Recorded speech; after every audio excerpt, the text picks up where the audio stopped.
Before the advent of the internet and public health crises, which required people to stay away from one another, most human interaction, believe it or not, occurred through people talking to one another, face to face, dialogue. Writing good dialogue is one of the most important parts of a story. It's also one of the most complicated things to do well, and poor dialogue is something that readers pick up on very easily. Fail at writing dialogue and your story will suffer. Now that I've established the stakes, let's talk about some tips for writing good dialogue. Tip number 1, have a purpose and get to it. This is a 2-part tip, if you didn't realize. Don't know why this line is in the script. Like virtually everything else in your story, every dialogue scene should have a purpose. It should accomplish something related to either the plot or character development. Dialogue scenes that don't have a purpose are going to take up extra room in the story for no good reason.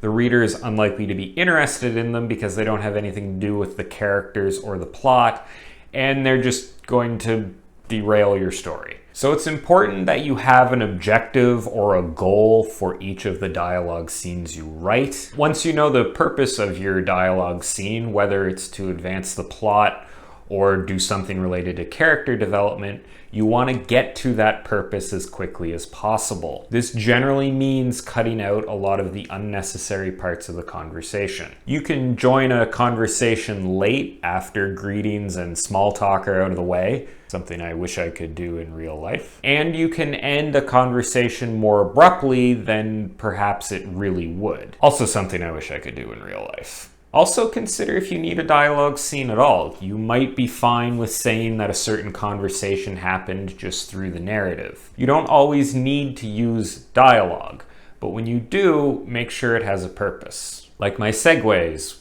whose purpose is to get us to the next tip, although that wasn't that great of a segue. Tip number 2, use beats and tags effectively. One of the most important things when writing dialogue is to make sure the reader knows who the hell is talking. The most straightforward way to do this is through dialogue tags. Those are the he said, she asked things that go after dialogue to indicate who is speaking. You will hear a lot of people, including me, I guess, tell you that 95% of your dialogue tags should be either said or asked, and that you should avoid more flowery alternatives. Now, this is just a rule of thumb, and you can do whatever you want, whatever fits your writing style, but I think it's important to understand the logic behind this advice. See, if you're relying on your tag to get across how dialogue was said and the emotion involved, then you're less likely to write dialogue that naturally conveys how it was said. You want your dialogue to do the talking,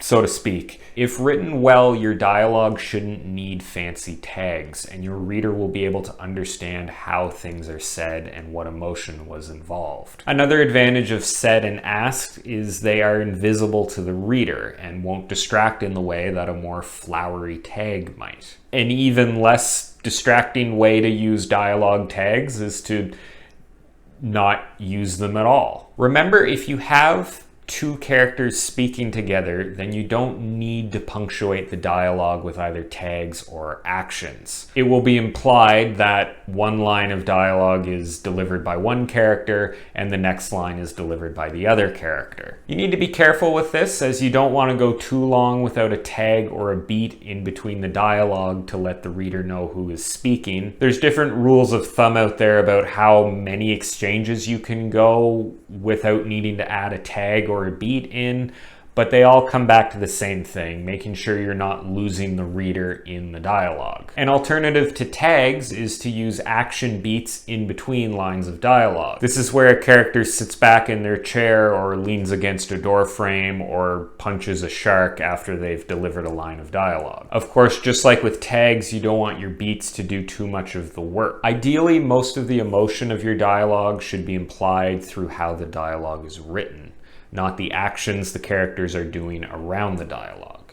That said, beats can add some interesting subtext to the dialogue if, for example, what the character is saying doesn't really reflect how they feel. You can show one emotion through the dialogue and another emotion through the beats around the dialogue. Tags and beats will clue the reader into which character is saying a particular line of dialogue, but if you follow the advice in tip number 3, they might already know. Tip number 3, make each character's voice distinctive. You may or may not have observed that people don't do the noisy word stuff all the same way. They may have different phrases that they commonly use or a specific way that they tend to frame their arguments. Some people talk a lot, some people talk, others interrupt people a lot. Your characters should all have things about their dialogue that differentiate them. Something that makes their dialogue distinct from that of the other characters. How you go about this is a little complicated, and there's a lot of different ways you can achieve this. My advice here is to try and make it subtle.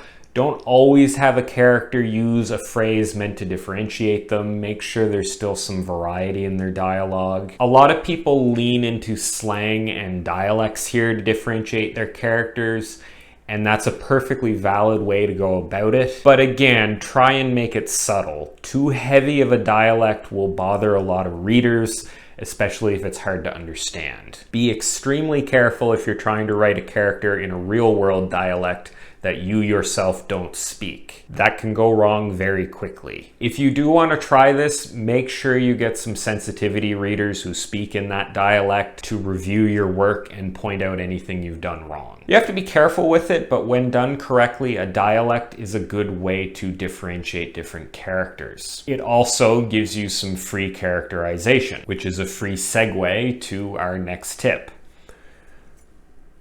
which also happens to be free. Tip number 4, exposit and characterize with your dialogue. Remember way back at the beginning of this video when I told you every dialogue scene should have a purpose? Well, one of those purposes could be exposition or character development. Dialogue is generally going to be superior to narrative when it comes to relaying character motivation, character backstories, or expositing details about your setting. Having two characters have a realistic and non-stilted conversation about something is generally going to be more interesting than just dumping all that information in the narrative. You need to be careful with this. Avoid having a single character monologue about a subject for too long. Make sure that there's some back and forth to the conversation. Also make sure that whatever characters are expositing about is relevant to what they're doing.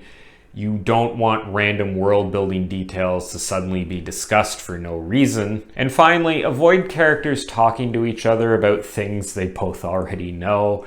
If your dialogue starts with, "as you know," then you're doing something wrong. Just remember that dialogue is one of the most powerful tools you have for exposition and characterization. So don't be afraid to use it. So there you have it. I hope you found this advice useful. If you'd like to watch more stuff like this, you can check out all my other writing advice videos and subscribe to my channel. I post new writing advice videos every Wednesday. Thanks for watching, and I'll see you next time.